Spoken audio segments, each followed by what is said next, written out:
magandang hapon po sa inyong lahat. At muli po ay siyempre alas 4 na po at oras na para tayo po ay muli mag-aral po ng salita ng Panginoon sa yan pong topic pa rin natin na patungkol po sa ating pong misyon na iniwan po sa atin ng Panginoon. So, okay, pray po muna tayo sandali. Yes, Lord, sa hapon na ito, kami po nagpapakumbaba sa iyong harapan. I pray, Lord, na ikaw po, Diyos, ang patuloy na mangusap at Lord, gabayan niyo po ako, Panginoon, sa pagbabahaging ito at sa bawat isa pong makikinig, O God, manonood. I pray, Lord, na ikaw po agad ang pakahayag po sa kanila at ito po'y sama-sama naming magawa, Panginoon, ang misyong na pinagkatiwala mo sa amin. Kaya, God, salamat po. Ikaw ang unat kumabay sa amin sa hapon na ito. Sa pangalan ng Panginoon Jesus. Amen. So, ayan po, muli po ay magandang hapon po sa inyong lahat. At ayan, isa na naman pong napakagandang pagkakataon na tayo po ay nakapag-aaral po ng salita ng Panginoon. Anyway, ito po ay ibabahagi ko po ngayon sa inyo ay malamang ilang beses na rin po nating napakinggan na meron nga lang sigurong ilang mga pagkakaiba sa pagpipresenta ng salita ng Panginoon.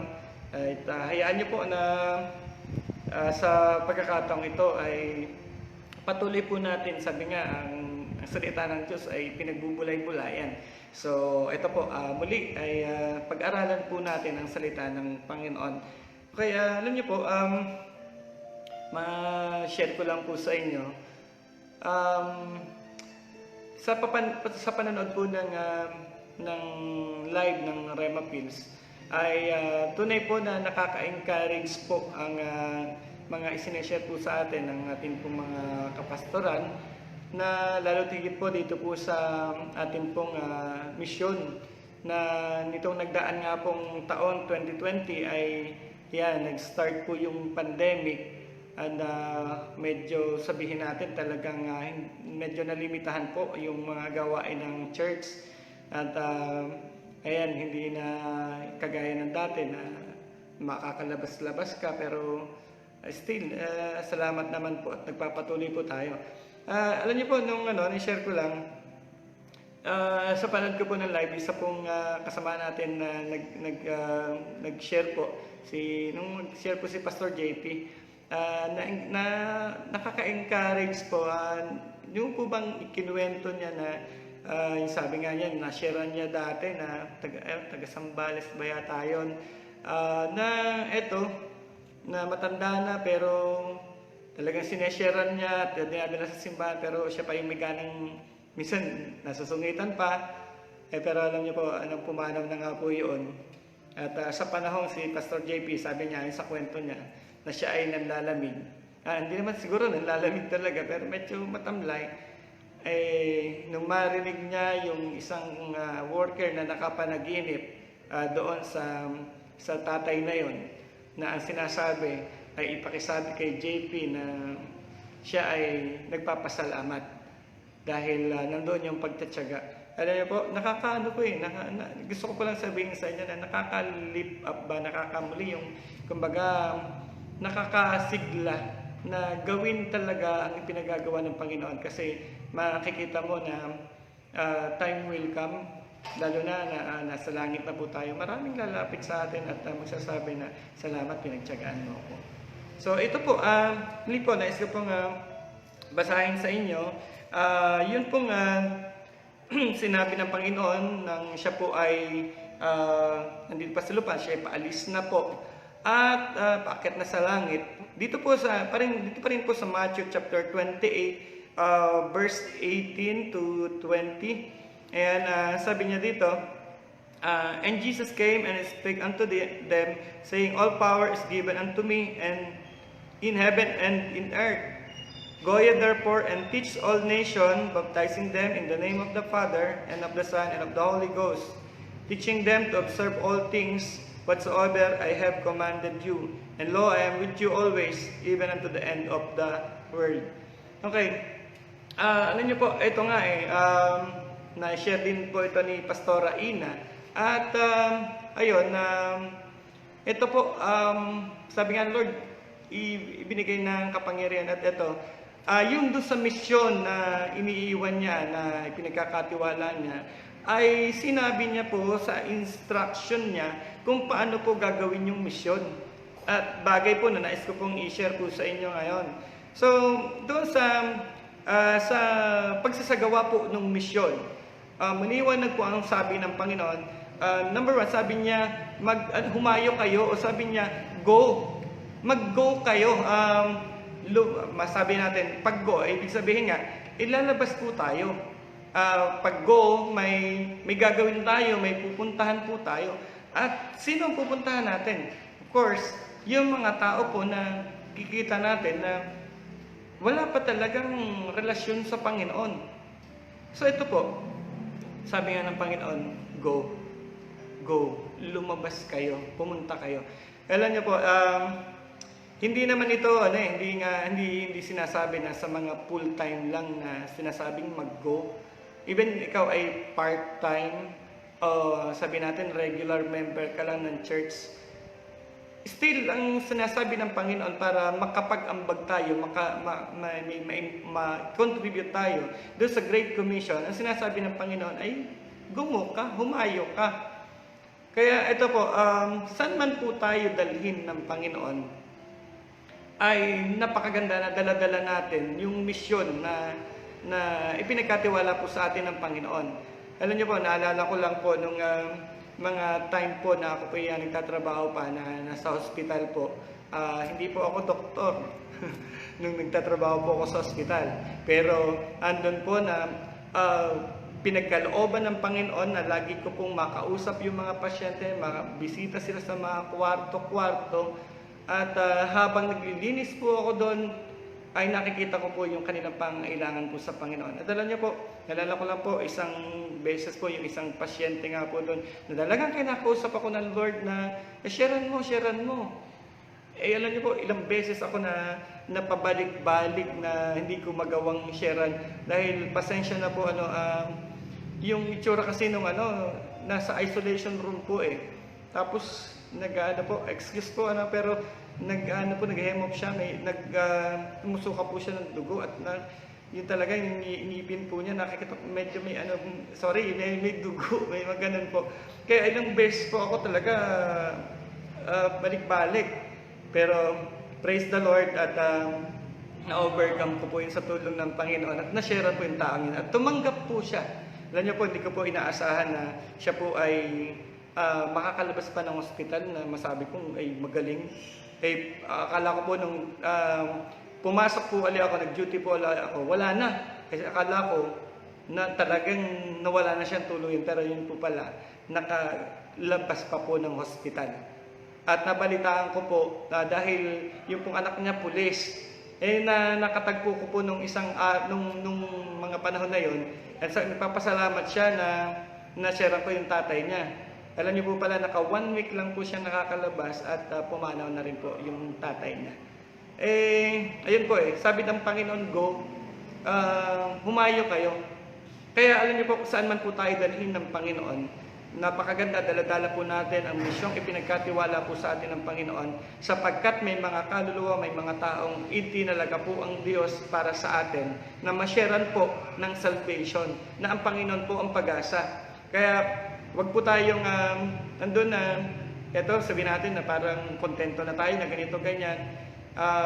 Maaaring hindi ka pumupunta na kung saan yung, hindi ka yung bang, sabihin natin naka full-time worker na talagang pupunta sa kung saan sa lugar, pero kung saan ka po naroroon, doon ka pinagkakatiwalaan ng Panginoon. So, ayun po, sabi niya, go. And then, sabi niya, teach. Sabi niya doon, therefore, and teach all nation. Teach ano bang? Ituturo po natin.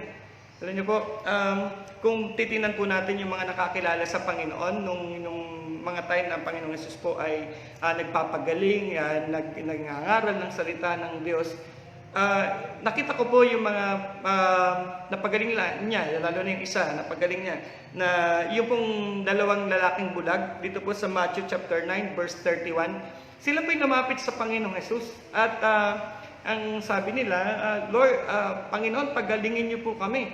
Alam niyo po, ang ginawa ng Panginoon, pinag-pray niya, sinabi niya doon sa dalawang bulag na yan, sabi niya, mangyari ang iyong nais ay sa inyong pananampalataya.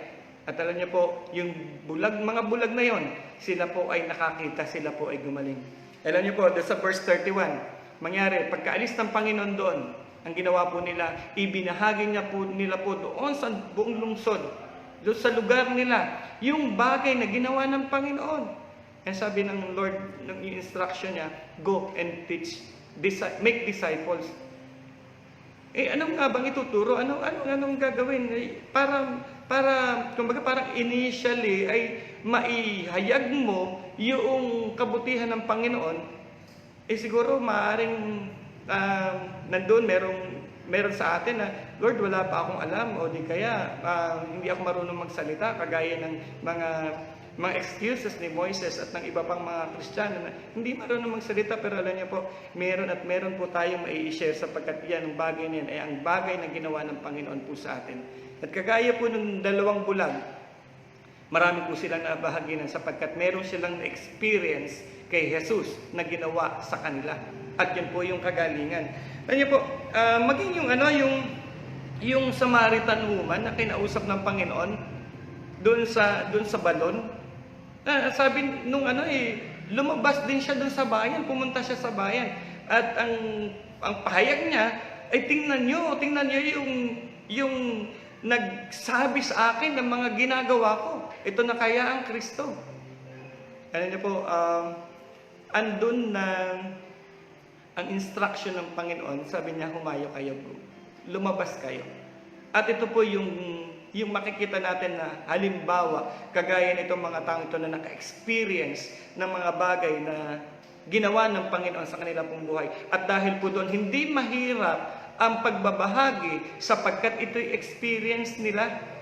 Ganoon kumilos ang Panginoon sa kanila pong buhay. At dahil po sa kanilang mga patotoo, marami po ang nakakilala sa Panginoon. Marami po ang tumanggap sa Panginoon.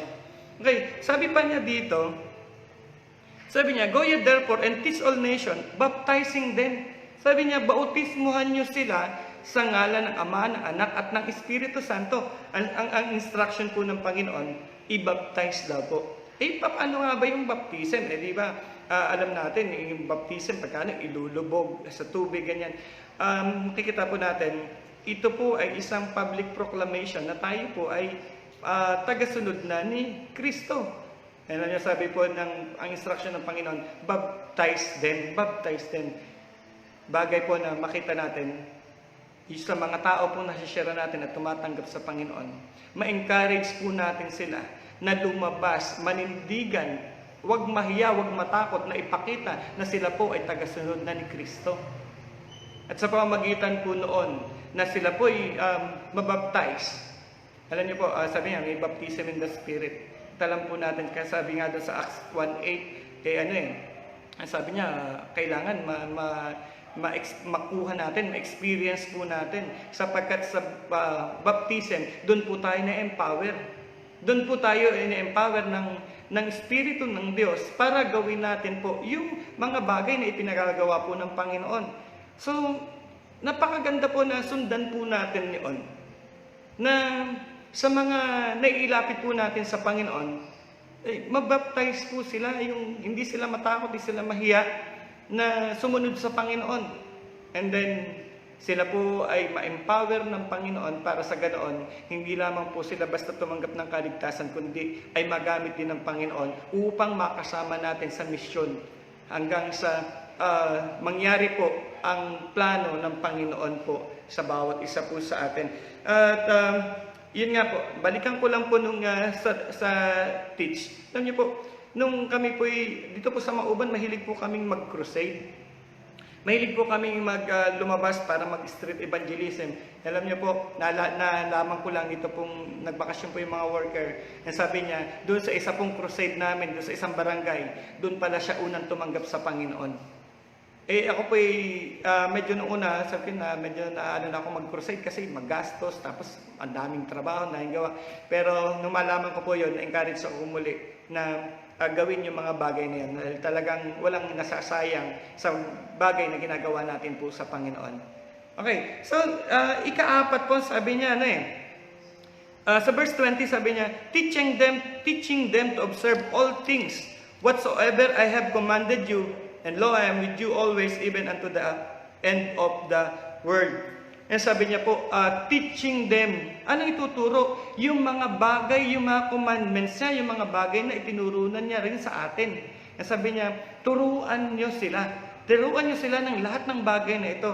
Alam niyo po, dito sa verse na ito po, nakikita ko po, ito po ay isang bagay na long process po ito.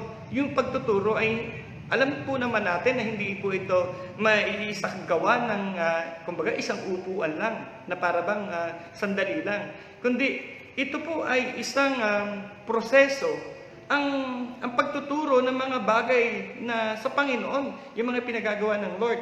Kaya alam niyo po, nakaka-bless po sapagkat nandito po tayo sa Rema, na ang pinakang objective po, ang pinakang pinagagawa ng Panginoon ay magtayo ng mga simbahan, magplant po ng mga churches. Kaya ito, sa pagtatayo po ng mga churches, alam niyo po, sabi nga doon sa turo dati ni Pastor Boy, sa Luke chapter 10 verse 33 hanggang 35, ito po yung patungkol po doon sa Good Samaritan. Kita po natin, ang ginawa po ng Good Samaritan na tumulong doon sa isang tao na sugatan, na walang tumutulong, ang ginawa po niya, after niya pong mapagaling, magamot, ginawa niya po, dinala po niya doon sa bahay panuluyan. Sabi nga po ni Pastor Boy noon, dinala niya sa church, dinala sa bahay panuluyan, at doon siya po ay patuloy na andun yung kagalingan, nandun yung paghuhubog, sapagkat darating ang time, muli siyang babalik upang sunduin yung tao na yon, upang tingnan, at kung sabi nga niya doon sa kwento po na yon, at babayaran ng Panginoon kung ano man yung kulang, kung ano man yung karagdagan.